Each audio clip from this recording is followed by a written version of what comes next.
Բարև ձեզ, եթերում հիմնահարցն է, մեր հյուրն է ԱԺ պատգամավոր, պատիվ ունեմ խմբակցության քարտուղար, պաշտպանության եւ ազգային անվտանգության հարցերի հանձնաժողովի անդամ Տիգրան Աբրահամյանը։ Բարև ձեզ, պարոն Աբրահամյան։ Շնորհակալ եմ մեր հրավերը չմերժելու համար։ Պարոն Աբրահամյան, հունվարի 28-ին մենք նշում ենք մեր բանակի կազմավորման 34-րդ ամյակը։ Հնչած ելույթների մեջ հիմնական լեյտմոտիվը 44-օրյայից հետո կատարված աշխատանքներ մարտունակությունը վերականգնելու, մեջքները սուղղելու ուղղությամբ։ Ձեր գնահատմամբ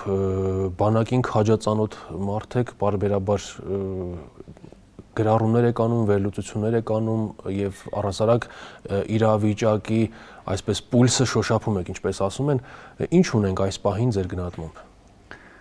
Ամենամեծ խնդիրը այսօր մենք ունենք զինված ուժերում, դա հետեւյալն է. իշխանությունը, ինչպես մնացած բոլոր ուղղություններով, փորձում է բանակում արկա իրավիճակը դիտարկել եւ ըստ այդմ իր քաղաքականությունը կառուցել ստարտային իրավիճակ վերցնելով 2018 թվականը։ 2018-ից առաջ տեղի ունեցածը որևէ ձևի դիտարկումների մեջ չմտցնելը, դա ամբողջությամբ փակված համարելը ինքնին հնարավորություն չի տալիս զինված ուժերին իր համապատասխան վիճակին բերելու համար։ Միգուցե ասածս մի փոքր բարդ հնչի, բայց փորձում ավելի պարզ ասել։ Տեսեք, ներքաղաքական իրավիճակով պայմանավորված բանակը ամբողջությամբ ներքաշված է ներքին պրոցեսներում, որտեղ մի կողմից խնդիր կա ստեղծելու յուրայինների բանակ առնվազն հրամանատարության եւ միջին օղակների մասով, եւ երկրորդը ցույց տալ, որ մինչև 2018 թվականը որևէ բան չի եղել եւ իրանք 2018 թվականից շարժվել են զորական վիճակով։ Մինչև 2018-ի հետ կապված բազմաթիվ հարցեր կան, որոնք կարելի է քննարկել, բացթողումներ, խնդիրներ,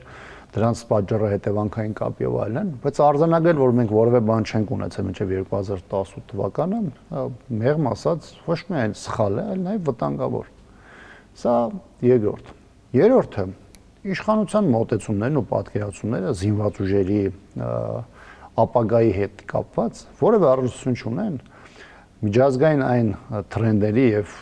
միտումների հետ, որոնք այսօր առկա են։ Սկսած տեխնոլոգիական բանակների կառուցումից, որտեղ արհեստական բանականությունը առաջին պլանում է,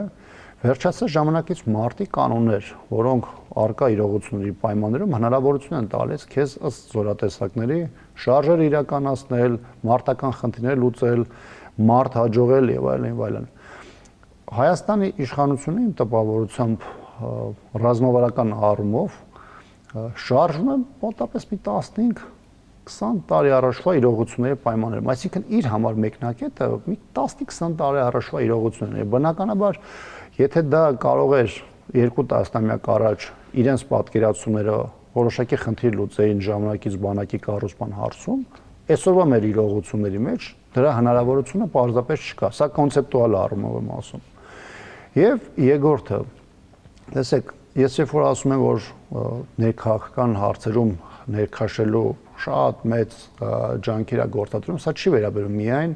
հավատարիմների, յուրայինների հրամանատարություն ստեղծելու մասով։ Սա վերաբերում է նաև բանակի թեման ներքաղաքական խնդիրներում օգտագործելու հետևյալ համատեքստում։ Օրինակ, պարտադիր ժամկետային ծառայության 6 ամսով կրճատումը։ Սա որևէ ձևով չէր բխում Հայաստանի անվտանգության առաջնահերթություններից, բայց ակնհայտորեն այն ժողովրդահաճո մոտեցում էր եւ կամ նախաձեռնություններ եւ իշխանությունը զոհելով անվտանգությունը գնաց այդ ներքաղաքական խնդիրների լուծմանը, որովհետեւ արժեվում հասկանում եք ընտրություններն են։ Ինչ եմ ես ասում, որովհետեւ համալրման հետ կապված հարցերը, որոնք վերաբերում են թիկունքային ծառայությունից մինչև մարտական հերթապահություն, այսինքն առաջին գիծ, պետք է ունեն որոշակի մակարդակ, ինչը քեզ հնարավորություն կտա այդ ծանրությունը տանելու եւ մարտական խնդիրները լուծելու համար։ Պարոն Աբրահամյան, իշխանությունները ձեզ կհակադարձեն, կասեն, որ մենք այդ բացը, այդ կրճատման հետևանքով եղած բացը կոմպենսացնում ենք այլ ծրագրերի շրջանակներում զինծառայողներին ներգրավելով պայմանագրային պաշտպան հայրենյաց ծրագիրը իսկ նաև դարձնելով տարի եւ 6 ամիս ծառայության գրավչությունը ավելի կբարձրանա, ինչն էլ նաև ի թիվս այլ բաների կբերի նրան, որ քչերը կսկսեն խուսափել ծառայությունից։ Այս արգումենտները այդքան էլ հիմնավոր չեն ձեր կարծիքով, այսինքն որտեվ տևական ժամանակ մի քանի ամիս այս դեբատները ամեն դեպքում կային, թե ազգային ժողովում, թե ազգային ժողովից դուրս, այսինքն իշխանությունը չկարողացավ հիմնավորել իր այս մոտեցումը։ Իշխանությունը ինչ չի կարող դա հիմնավորել, որովհետև ես բացի իր հրապարակային ներկայացրած հայտարարությունից տիրապետում եմ նաև գաղտնիության ռեժիմով օգտվող որոշակի տեղեկատվությունից, որը հանրայնացման ենթակա չի։ Եվ երկրորդը ես հնարավորինս սերտ շփումներ ունեմ զինված ուժերի, դրա տարբեր օղակի ներկայացուցիչների հետ, որքան որ հնարավոր է լինում եւ որքան որ ՊՆ չի խոչընդոտում նաև առաջնագծում եմ լինում եւ այլն։ Այսինքն խնդիրը այն է, որ իշխանությունը կարող է հասարակության ինչ-որ շերտերի մոտ վստահություն ստեղծել, ասելով, որ գիտեք, մենք այդ ծրագրերում առավելություն ունենք, բայց չի կարող ստեղծել այն մարդկանց համար, որոնք առնչվում են զինված ուժերին այս կամ այն կերպով։ Հիմա տեսեք, միջև այդ փոփոխությունը դեկտեմբեր ամիսը 25 թվականի տարբեր գործիչներ, երբ որ տարբեր նախաձեռնություններ էր բերում խորհրդան, անդադ խոսում էին իշխանական գործիչների մասն եմ ասում, խոսում էին բանակի համալրվածության հետ կապված խնդիրների մասին։ Հիմա մենք բանակի համալրվածության հարցը չենք բերել որոշակի կետում կանգնեցրել, կայունացրել, որ հնարավորություն ստանանք դրա ավելցուկի նաև պայմաններում գնանք կրճատումների, բայց քանի որ դիմաց ընտրությունները իշխանությունը շտապում է այս քայլին գնալ։ Ես չեմ բացառում, որ եթե մենք ունենայինք խաղաղություն, գոնե միջնաժամկետ կտրվածքով, միգուցե 3 կամ 4 տարի հետո հնարավորություն ունենայինք գնանք կրճատման, բայց դրանից այս փուլում գնալ այդ կրճատումը նշանակում է անվտանգությունը խաթարել, մեծացնել այն անդունդը, որը կա այսօր այդ համալրվածության հետ կապված հարցերում, ծանրաբեռնվածությունը տարածել այն զինծառայողների նկատմամբ, որոնք ծառայելու են 1.5 տարի պայմանագրային հիմունքներով կամ այլ ձևով, որովհետև համալրվածության խնդրի պայմաններում պարզ է, չէ, որ այդ հարցը կամ չի կատարվում կամ դրանք բաշխում են մյուսների վրա։ Իսկ մյուսների ասածը մարդիկ առանց այդ էլ բավականին խիտ եւ ծանր ծառայություն են տանում, եւ այս պայմաններում իշխանությունը իր ներքաղաքական խնդիրները լուծելու պատասխանատվությունը այսպես ասած դնում է մյուսների վրա։ Ձեր ասած ծրագրերը պաշտպան հայրենիացը իհարկե ունի աճի դինամիկա։ Սպայական ծառայության հետ կապված չափազանցություն է այն, ինչ որ ասում է իշխանությունը։ Օրինակ իշխանությունը ասում է, գիտեք, սկսել է ավելի մեծ թիվ ընդունվել, ու պայմանական ասում են 20 թվականի դրությամբ ռազմաուսումնական հաստատություններ։ Բայց գիտեք, պրիմիտիվ բան է սա, որովհետև 20 թվականին որ պատերազմ է եղել, պատերազմից հետո հաջորդ տարի բնական է, չէ, որ մեծ թվով դիմելություն չի լինելու։ Դա բնորոշ է ոչ միայն Հայաստանի բոլոր երկրներին, դա տարբեր փուլերին է։ 2016 թվականից հետո էլ հաջորդ տարի եղել է զինված ուժերում ամենացածր դիմելությունը ռազմաուսումնական հաստատություններ, կարծեմ 16 մարդ է։ Կտրուկ անկում է եղել, որից հետո քիչ-քիչ այդ կորը սկսել է բարձրանալ եւ դինամիկա է նկատվում, սակայն ընդհանուր իրավիճակի վրա չի ազդում։ Այո, ավելին ասեմ, մի հատ թիվ կա, որը հիմա թիվը ես չեմ ասում, որտեղ այդ թիվը գաղտնի թիվ է, բայց որ հնչեցնեմ դու եւ հերոստատիտողը կտեսնեմ, որ դա մեծ թիվ էլ չի, այդ որ ներկայացնում է որպես պայական դիմելություն։ Թոշակները այո, այնտեղ բարձրացված է, կրթաթոշակների բնակարաններ են խոստանում։ Հա, բայց հասկանում եք, հեսա ես դրան կանդրադառնամ, բայց այդ թեման մեծ ազդեցություն չի բերում այս թեմայի եւ դիմելության վրա։ Էլ չեմ ասում, երբ որ առաջին կուրս ընդունվում են, առաջինից երկրորդ կուրս, երբ որ փոխվում է կուրսը, իշխանությունը չի խոսում, թե ինչքան մարդ է տարբեր պատճառներով դուրս մնում դրանից։ Այսինքն մեծ թիվ էլ դրանից հետո դուրս են գալիս։ Հիմնականում դա առաջինից երկրորդ կուրսում են, այսինքն այդ հիմնական այդ դուրս գալու այդ պրոցեսները։ Դե մարդիկ գալիս են ընտրում են մասնագիտություն, հետո որոշակի ժամանակ հետո հասկանում են, որ իրանք պատրաստ են այդ մասնագիտությամբ շարժվելու։ Ինչ որ մարդկանց մոտ այլ պատճառների է այդ գալիս եւ այլն, այսինքն դուրս են գալիս մարդիկ նաև մի մասն էլ դուրս է գալիս։ Իսկ դուրս գալու թվերը ասեմ, որ էլի բարձր է։ Նույն ռազմաուսումնական հաստատության ընդունվածները հետագայում տարբեր պատճառներով դուրս եկող կամ դուրս մնացողների թեման։ Դեռ չեմ ասում, թե մարդկանց ընտրությունը ի ձևով է կատարվում, որտեղ մրցակցություն չկա, բան եւ այլն եւ այլն։ Ու հիմա գիտեք, այս իրավիճակում վերցնել որ մասը որ նպաստավոր չէ ներկայացնել, ասել դա ռազմական գաղտնիք է, որ պահան որոշակիորեն նպաստավոր է միանգամից հանրայնացնել նույնիսկ բաներ, որոնք ժամանակին ռազմական գաղտնիք են ապահովում, դա կարող է ազդել ինչ-որ մարդկանց վրա հասարակության մեջ, բայց իրողությունը հիմնական փորձագետների համար, գործիչների համար, որոնք որոշակի ժամանակահատվածում առնչվել են կամ առնչվում են զինված ուժերի հետ, բնականաբար այդ մարդկանց չես կարող դու որևէ բան համոզել, ինչը գոյություն չունի։ Եվ մի կարևոր բան էլ ստեղ ասեմ, երբ որ մենք խոսում ենք որոշակի դինամիկայի աճերի մասին, աշխարհում իրողությունը փոխվել է, հատկապես մեր նման երկրներում զինվորական մասնագիտության նկատմամբ հետաքրքրությունը բավականին իջել է։ Մի քանի պատճառներ սրանք կա, որոնք միջազգային փորձ ուսումնասիրում են։ Նախ մարդիկ չեն ուզում գնալ եւ այդպիսի վտանգավոր պայմաններում ծառայություն կրել, անկախ քանից պատերազմ կա թե չկա։ Մարդը ավելի հարմար է համարում գնա առաքիչ դառնա, գնա տաքսի քշի կամ մեկ այլ բանով զբաղվի, բայց չգնա զինվորական ծառայության։ Սա մենակ Հայաստանի ֆենոմենը չի։ Օրինակ ես մի քանի եվրոպական երկրների փորձն էի նայում, որոնք Ռուսաստանի հետ էս լարվող իրադրության պայմաններում փորձել են որոշակի համալրում ապահովել, դեսել են չեն կարողանում, հասկանում եք, որտեվ Եվրոպայում էլ ապրող մարդը ասում է, ես ինչի՞ պետք է գնամ։ Դա տասնամյակների խաղաղ կյանքի սպառողական մոտեցման հետևանքն է։ Գնանք մտնենք ինչ-որ բանի տակ, ծառայության տակ, հրամանների տակ, սրա տակ, մի բան ալի մեզ տանեն, նույնիսկ չտանեն, բայց իրանք իմանան, որ sense պատասխանատվություն են, գնում ուժ բանով են զբաղվում։ Նույնիսկ Բրիտանիայում փորձ էին արել, ոչ թե փորձ էին արել, դրել էին համաշխատավարձ էին 5%-ով բարձրացել եւ սոցիալական երաշխիքների որոշակի ընդլայնում էին արել։ Այդ պայմաններում եւս իրանց դրած խնդիրը չէին լուծել։ Հիմա դրանով պայմանած եվրոպական նաեւ տարբեր երկրներում տարբեր անվան տակ պարտադիր ժամկետային ծառայությունը փորձում են վերականգնել։ Միտեղ կամավոր է, միտեղ դնում են օրինակ 10-ից 1-ին են ընտրում, որպեսզի այդպես հասարակության մոտ մեծ բան չառաջանա, աժոտաժ չառաջանա, բայց ինչի համար են տենց, որտեղ պարտադիր ժամկետային ծառայությունը կայունություն է ապահովում։ Ռուսաստանը մեծ երկիր էր, մեծ ռեսուրսներով, մեծ պայմանագրային բազայով, բայց Ռուսաստանը ինչի պարտադիր ժամկետային ծառայություն չէր անում։ Հասկանում եք, սա է խնդիրը, հիմա նույն բանը մեզ է վերաբերում։ Հայաստանը փոքր երկիր է, ժողովրդագրական վիճակը եւ առաջիկա ժամանակահատվածի որևէ դինամիկա մեզ լավատեսություն չի ներշնչում։ Եվ այս պայմաններում բնական է, որ մեկը կայունություն ապահովող գործոն է, այդ պարտադիր ժամկետային ծառայությունը։ Պարոն Աբրամյան, ես ինչ որտեղ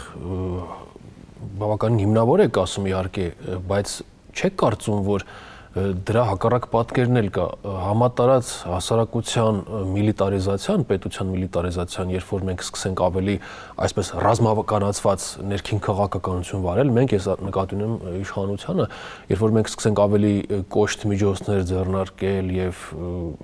հնարավորինս այսպես մաքսիմալ թվով զինվորների մարդկանց ներգրավել բանակային զինվորական ծառայության մեջ, դա կբերի նաեւ որոշակի դեմոգրաֆիական տխուր պատկերի եւ դա կխթանի նաեւ արտագաղթը իթիվս այլ բացասական բաների։ Ես կարծում եմ մենք այստեղ պետք է մի քիչ երևի զգուշ մոտենանք այս հարցին։ Նախ ես չեմ կարծում, որ խոսքը կամ քննարկումը մեր միլիտարիզացիայի մասին է, այստեղ միլիտարիզացիա խնդիր չկա։ Որովհետեւ մի բարձ օրինակով, որովհետեւ եթե պայմանական զինված ուժերին պետք է 50,000 մարդ, թե 50,000 մարդուց ասենք 30,000-ը լինի պայմանագրային ծառայող, թե պարտադիր ժամկետային ծառայող, ի՞նչ տարբերություն ունի։ Նույն մարդն է, ուղղակի տարբեր կարգավիճակներով։ Կարծում եք, որ դրանք այդ քանակը չեն ուզում կամ չեն կարողանում կամ չունեն ապահովել։ Չեն կարող ապահովել, հասկանում եք։ Հիմա հարցը մենակ սրանք էլ չեն, հա, բարձա այս գործող իշխանության քաղաքականությունը, զինված ուժերին բարբերաբար հասվող վնասները, բարոյաքեբանական այդ վիճակը եւ այլն, սրանք եւս այն բացական գործոններն են, որոնք այդ գրավչությունը զինված ուժերի իջեցնում է եւ խնդիրներն առաջացնում, բայց մենակ զուտ խնդիրը դա չէ։ Դու նախ պետք է հստակ հասկանաս դու ինչ խնդիր ես քո առաջ դնում, ինչ խնդիր ես լուծելու։ Դրա վրա պետք է կառուցես անձնակազմ, համապատասխան պատրաստության վիճակով, սպառազինություն, հնարավորություն, դու արդեն մտածես բազմակողմ կամ միջազգային անվտանգային համագործակցության մասին, ինչը քեզ հնարավորություն կտա շատ ավելի ամուր դիրքերից հանդես գալու։ Օրինակ, նույնիսկ այս պրիմիտիվ թվացող հարցում իշխանության խոսույթը արդեն է ցույց է տալիս իր այդ զրոյական մտածողության մակարդակը։ Օրինակ, խոսում են բանի մասին 44-օրյա պատերազմի կամ Հայաստանի անվտանգության մասին, ասում են, գիտեք, ՀԱՊԿ-ն չօգնեց։ Հիմա ՀԱՊԿ-ին հանենք, դնենք 3-րդ կամ 4-րդ երկիր, որը պայմանական պետք է օգներ։ Այսինքն այն պետությունը, այն կառավարությունը, որը իր անվտանգությունը կառուցում է բացառապես այլ երկրների հնարավոր աջակցության համատեքստում կամ գոնե իր պատկերացումներում դա այդպես է, բնականաբար այդ երկիրը հնարավորություն չունի իր անվտանգությունը կառուցելու։ Ցանկացած նորմալ կառավարության պայմաններում առաջին դու պետք է ստեղծես քո համար առավելագույնը քո երկրի քաղաքացիների անվտանգությունը ապահովելու մասին, ապա լրացուցիչ երաշխիքների առումով սկսես հասկանալ, թե քեզ հետ ով կարող է դաշնակից լինել, քո հետ ով կարող է բարեկամ լինել եւ ում հետ կարելի է կառուցել առհասարակ անվտանգության հետ կապված հարաբերություններ։ Նրանք ասում են օրինակ 21 թվականին իշխանությունը պաշտպանվելով օպոնենտների քննադատությունից ես մի քանի անգամ լսել եմ, հիշում եմ, Նիկոլ Փաշինյանն էլ էր ասում էր մեզ մեղադրում էին, որ մենք 20 թվականի մայիսին Սև լճի մոտ չկռվեցինք, դրա համար մեր դաշնակիցը մեզ չօգնեց, բայց ասում է, տեսեք 21 թվականի նոյեմբերին, հիշում եք դուք էլ են Ծիծեռնակարի, հա, այդ բարձունքի Սյունիքում այդ կռիվը, որը 44 օրից հետո ըստ էության ամենամեծ բախումն էր։ Ասում են այն ժամանակ մեր զինվորը կռվեց, բայց այն ժամանակ էլ չօգնեցին։ Այսինքն նրանց ասելով խնդիրն այստեղ ոչ թե նրանում է կայանում, որ մեր բանակը չի կռվել, այլ նրանում է կայանում, որ հենց մեր դաշնակիցը այդ բավարար քաղաքական կամքը կամ ցանկությունը չի ունեցել մեզ պաշտպանելու։ Սա ըստ էության դասական մոլորեցման փորձ է հետևյալ պատճառով։ Ո՞րն է մեր խնդիրը, որ ամենակիչն էր քննարկվում, որ մենք 21, 22, 23 թվականներին ունեցանք բավականին ծանր իրավիճակ մարդկային եւ տարածքային կորուստների առումով։ Խնդիրը այն էր, երբ որ այս կառավարությունը նոյեմբերի 9-ի փաստաթուղթ էր ստորագրում 20 թվականին նոյեմբերի 9-ին եւ դուրս էր բերվում հայկական զորքերը Խարվաճառի եւ Քաշաթաղի հատվածից եւ ըստ էության Հայաստանի Հանրապետության համար նոր բնագիծ էր ձևավորվում, ռազմաքաղաքական ղեկավարությունը անհրաժեշտ միջոցառումներ չիրականացրեց, բաց սահմանները, սկսած կութականից, հիմնականում այս սոթ խոզնավար հատվածներ, այո, նայ ավելի ներքև, միջև հարավ, միջև Արաքս գետը, այսինքն միջև հյուսիս, այսինքն 3 մարզի հատվածում մենք ունեցել ենք կիսաբաց հատված, հասկանում եք, Գեղարքունիքի մարզում, Վայոց-Ձորի մարզում, Սյունիքի մարզում։ Ադրբեջանցիները մի հատ փորձ արել են 21 թվականի մայիսին, մի հատ փորձ արել են 21 թվականի նոյեմբերին Իշխանասարի եւ Ջերմուկի հատվածներում, 22-ին արդեն սեպտեմբերյան մարտական գործողություններ 1.5 օրվա, որի հետևանքը 224-25 հայ զինծառայողի կորուստներ եւ այլն, հասկանում եք, բայց սրա հիմքը իշխանությունը սրա մասին չի խոսում։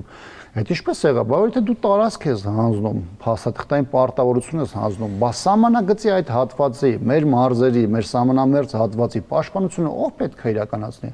Համապատասխան բնագծերի չձևավորումներ, որ Հայաստանը, որ ադրբեջանցիները գրեթե անխոչնդոտ 21-22 թվականին իջան, մխրճեցին Հայաստանի Հանրապետության տարածքում, հետևանքը նաև մենք ունեցանք հսկայական զոհեր, գերեվարվածներ, տարածքային կորուստներ եւ այդ տարածքային կորուստների նաև խաղաքարտեր, որ Ադրբեջանը օգտագործեց բանակցային գործընթացում Հայաստանին ճնշելու, շանտաժի ենթարկելու եւ իր ցանկացածը ստանալու համար։ Պարոն Աբրամյան, ՊՆ-ն վերջերս բավականին նյարդային է արձագանքում ոչ պաշտոնական տեղեկություններին սահմանի այս կամ այն հատվածում կրակոցների մասին։ Անվանում է դրանք հիբրիդային արշավի դրսևորում։ Ինչով օրինակ դուք կարող եք բացատրել նման գործելավոճ արդարացված է նման կոշտ արձագանքը։ Ես անկեղծ ասած տեղյակ չեմ, իրականում այդ հրադադարի ռեժիմի խախտումներ լինում է, թե չի լինում, կամ եթե նույնիսկ լինում է, դա կրակոց է, դա կոնկրետ թիրախային կրակներ է, թե ոչ, եւ դրա մասով չեմ կարող մեկնաբանել, բայց ինչ վերաբերում է պաշտպանության նախարարության արձագանքին, դա շատ պարզ պատճառ ունի։ Իշխանությունը հատկապես ընդրությունների ընթരാճ փորձում է հանրությանը ներկայացնել խաղաղությունը որպես փաստ, բնականաբար դրա շրջանակներում հրադադարի ռեժիմի խախտումները վտանգ են ներկայացնում իշխանության կառուցած այդ փուչիկին եւ բնականաբար իշխանությունը փորձում է կոշտ դրանք հերքել, որպեսզի հանրության մոտ նույնիսկ դա մոտորումների առեթ չհանդեսանա, դա է ամբողջ պատճառը։ Ադրբեջանը չնայած այս համեմատաբար կայուն իրավիճակին շարունակում է մեծ ծավալով զենքներ կրել իր տարբեր գործընկերներից։ Հաշվի առնելով այդ զենքի ծավալը մի քիչ դժվարությամբ կարող ենք պնդել, որ այն միայն Հայաստանի դեմ է ուղղված։ Դուք ինչ կարծիք ունեք, այլ հակառակորդներ եւս նա դիտարկում է, ում համար է այսքան զենքներ կրում։ Ուրեմն ըստ Հայաստանի արտաքին հետախուզական ծառայության զեկույցին 23-ից 26 թվականների ռազմական բյուջեն 44% աճել է, այո, հսկայական թիվ է։ Հիմա տեսեք, սրա հետ կապված մոտեցումները տարբեր են։ Մի մասն ասում է, գիտեք, դա Իրանին է ուղղված, մի մասն ասում է Հայաստանին ուղղված, այստեղ կա մի հատ պարզ բան, որը Ադրբեջանի կողմից հրապարակային հնչում է։ Ադրբեջանի նախագահը հրապարակային ասում է, որ միջազգային իրավունքը մահացել է, այլևս չի աշխատում, եւ բոլոր խնդիրները լուծում են ուժի դիրքերից։ Հիմա Ադրբեջանը տեսականորեն ում հետ ունի որևէ կարգի խնդիր, դրանից ամենամեծը, ամենախորը Հայաստանի հետ է, բարձ ասում է, որ իր մոտեցումը հիմնված է ոչ թե միջազգային իրավունքի վրա, այլ ուժի դիրքերից։ Հիմա այս տեսանկյունից Ադրբեջանը իր հնարավորությունները էականորեն մեծացնում է, ինչը եղած խախտված բալանսը, առանց այդ էլ խախտված բալանսը շատ ավելի խորացնում է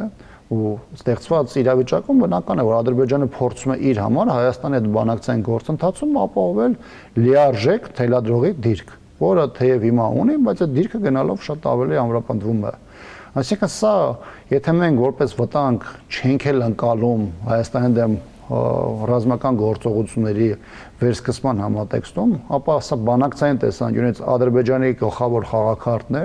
Հայաստանին այս կամ այն զիջումը պարտադրելու համար։ Պարոն Աբրամյան, Ադրբեջանի կողմից ձեռք բերվող այդ բազմաթիվ եւ մեծածավալ ուժերի եւ միջոցների դեմ մենք ինչ ենք ձեռք բերում որպես հակաթույն, այսպես ասած, դուք գիտեք, որ մենք էլ ենք որոշակի մեր տարբեր գործընկերներից սպառազինություն եւ զինտեխնիկա առնում, նաեւ ժամանակակից սա որքանով է համարժեք հակառակորդի կողմից այդ գնումներին։ Թուրքիան Ադրբեջանի բավականին մեծ աջակցություն է առաջին հերթին ցուցաբերում ոչ թե սպառազինության, պատրաստության հարցերում, այլ ռազմավարական ուղղություններով եւ 5 տարվա ծրագրով, որն արդեն նախորդ տարի ավարտվել է 2025 թվականի ժամանակահատվածում, Ադրբեջանը կառուցել է նատոական չափանիշներով, թուրքական մոդելով զինված ուժեր։ Որն է սրա տարբերությունը հայկական զինուժի հետ։ Թեև Հայաստանի իշխանություններից, եթե որևէ ներկայացուցիչ այստեղ էր, կասեր, գիտեք, մենք 1 միլիարդ կամ 1 միլիարդ 200 միլիոնի այս 5 տարվա ընթացքում զինտեխնիկա են կարել եւ այլն, խնդիրը նույնիսկ միավորի չափը չէ։ Հիմա ես պարզմատ օրինակ բերեմ, որ նաեւ հասկանալի լինի մեր լսարանի համար։ Հիմա օրինակ եթե ինչ-որ մի երկիր գնում է 200 տանկ է գնում, միավոր տեխնիկայի առումով, գումարային առումով դա կարող է դառնալ բավականին մեծ գումար։ Հիմա առաջին հայացքից կարող է թվալ, որ դու մեծ գնում ես արել, գնաց, ներկայացնես եւ այլն, բայց խնդիրը այն է, թե այսօրվա պատերազմական պայմաններում քո առած, քո գնաց 200 տանկը, 100 տանկը, 500 տանկը, խնդիր լուծում է թե չի լուծում։ Ադրբեջանը մեզանից ավելի շատ տանկ զրահ տեխնիկա ուներ։ 44 օրյա պատերազմում կարելի ասել որևէ ճեղքում չի հնարավոր չի եղել։ Միակ ճեղքում եղել է Վաշտային մակարդակով, հարավային ուղղությամբ, այն էլ այդ գրոհի ժամանակ թեև ճեղքում որոշակի ճեղքում իրականացվել է, բայց դա կանգնեցվել է, որովհետև մերոնք հոկտեմբերի, եթե չեմ սխալվում, 3-ին էր 20 թվականի 33-34 զրահ տեխնիկա են մեկ ուղղությամբ խոցել պատկերացնում եք, այսինքն այսօր մենակ միավորը չի, հիմա ասում են նայում ես մարդիկ կան, որոնք ակնհայտորեն բանակի հետ որևէ առողջություն չունեն, վստահ եմ, որ երբեք նույնիսկ համազգեստը չեն հագի, ասում են, գիտեք, մենք գնացինք տեսանք, այնտեղ տեխնիկա էր կանգնած, որը էսի բերել ենք ստեից, չեն հասկանում, տեխնիկան է, մեքենա չի, բան չի, որ գնահատես դրա, բենզինային շարժիչով է, էլեկտրական է, սրանով է, նրանով է, չգիտեմ, վազքը ինչքան է, պատերազմը ունի հստակ կանոններ, որոնք անընդհատ փոխվում է։ Այն պետությունները, ովքեր չեն կարողանում որոշակի վերլուծել, նվազագույնն եմ ասում 5 տարվա կտրվածքով, իրանք ինչ էլ առնեն, դրանք կարող է 2 ժամում իրենց առածը վերածվի մետաղալոմի։ Ես հասկանում եմ ինչ եք ասում, այսինքն ցանկացած ձեռք բերվող տեխնիկա պետք է նախ եւ առաջ համապատասխանի, թե ինչ խնդիր ենք մենք մեր առաջ դնում, ինչ ձևի պատերազմ ենք մենք նախատեսում եւ ակնկալում, որ կվարենք։ Թշնամին քո դեմ ինչ է կիրառում։ Եվ ինչ է կիրառում։ Բայց մենք որտեղից վստահ լինենք, որ օրինակ ինչով եք դուք հիմնավորում այդ պնդումը, որ թշնամու կիրառվելիք հնարքի դեմ սա անհամապատասխան է։ Դուք այդ միջոցները տեսել եք։ Տեսեք, Ադրբեջանը օրինակ ես գիտեմ, որ օրինակ նույն ասենք իշխանության ներկայացուցիչները կասեն, որ ռազմաարդյունաբերություն են զարգացնում բազմաթիվ անօթաչու թռչող սարքեր, տարատեսակ ռադարներ եւ այլ։ Ինչ ենք մենք համոզված, որ դա չի համապատասխանում ժամանակակից պատերազմի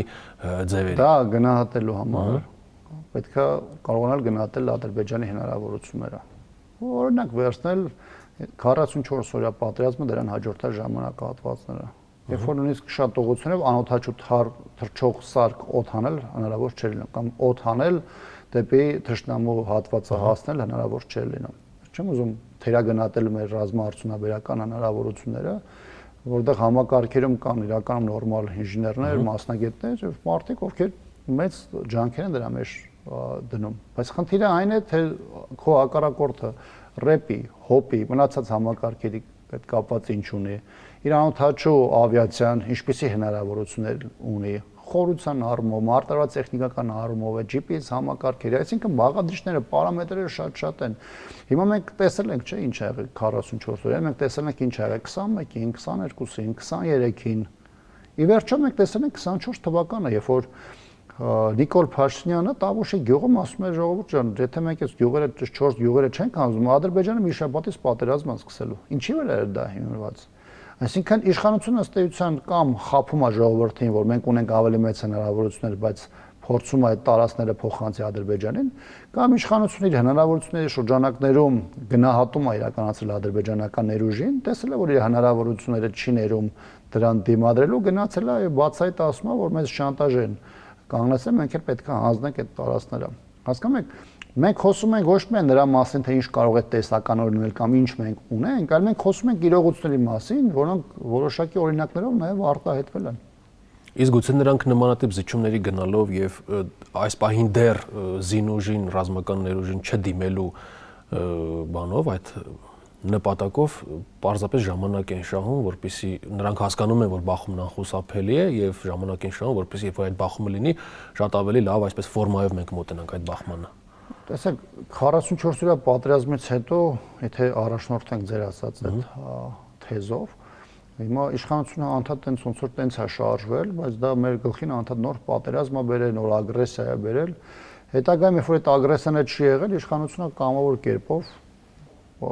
հանձնողականություն է դրսևորել ըստ էության եւ զիջել այն, ինչ որ Ադրբեջանը փորձել է անի ուժի կիրառման միջոցով։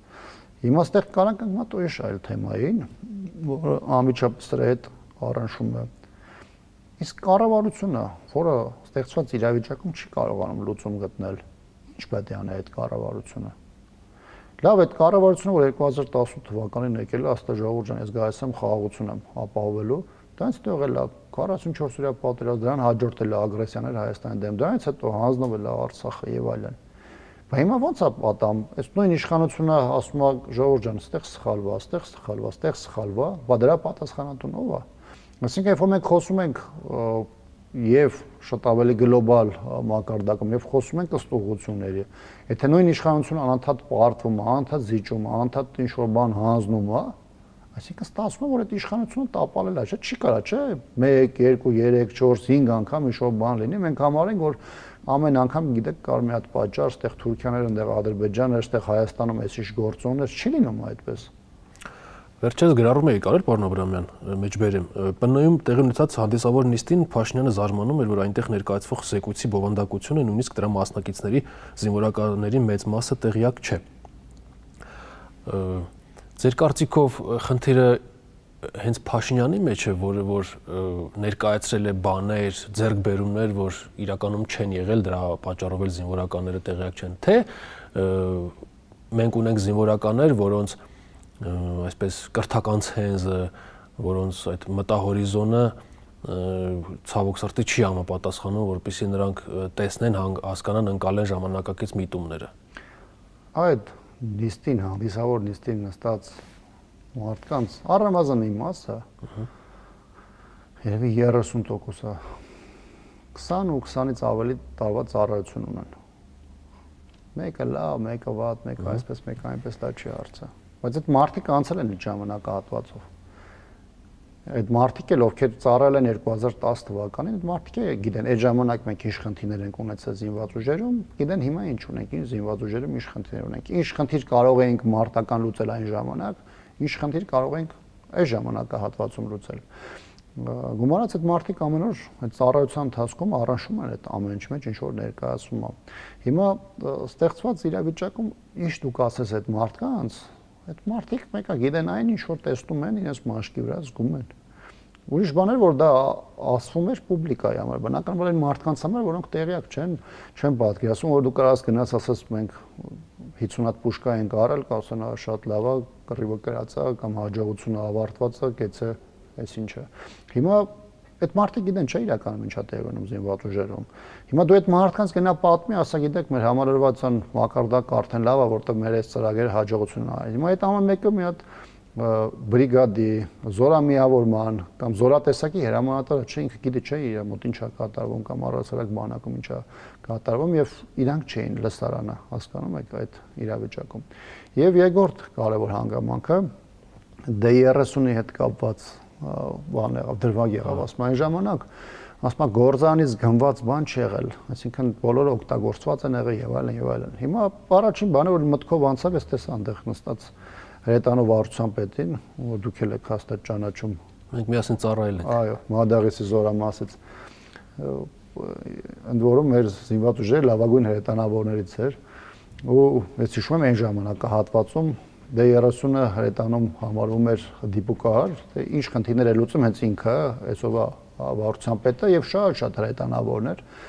Այսինքն տեսականորեն կարող էր որևէ տեղ տեխնիկական որևէ խնդիր առաջանալ, որևէ բան առաջանալ, բայց հասկանում եք, երբ որ փորձում են